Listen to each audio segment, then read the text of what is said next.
Stéphane est encore et toujours le champion des 12 coups de midi.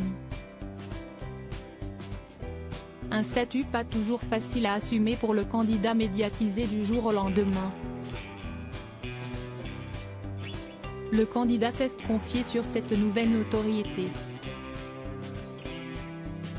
Stéphane règne encore et toujours en maître dans les 12 coups de midi.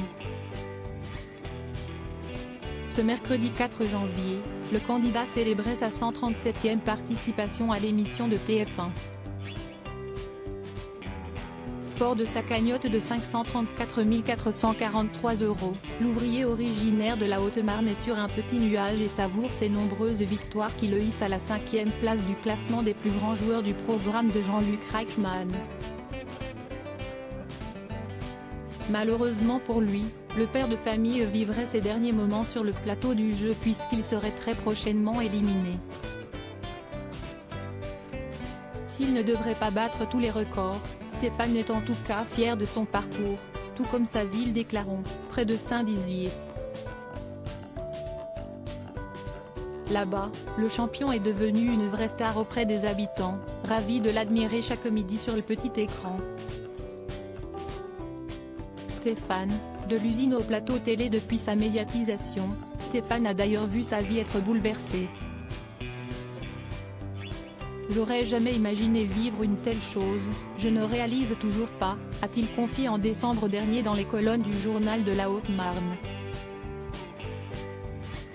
Et pour cause, il ne passe plus du tout inaperçu dans la rue où il est régulièrement sollicité par les fans des 12 coups de midi. J'ai moins de facilité à faire ce que je faisais avant, ça me fait super plaisir de voir les gens qui viennent me parler et me saluer, mais on n'est pas préparé à ça, a-t-il assuré, en promettant de ne jamais abuser de sa présence sous les feux des projecteurs. Je ne me suis jamais trop mis en avant, même actuellement, je ne veux pas faire état de ma notoriété, a-t-il expliqué. Malgré tout, le maître de midi profite de sa récente notoriété même si elle n'a pas que des bons côtés. Sur les réseaux sociaux, Stéphane fait aussi l'objet de nombreuses critiques de la part de nombreux internautes l'accusant d'être privilégié par la production. Pas de quoi cependant atteindre le participant qui trace son chemin et multiplie les victoires.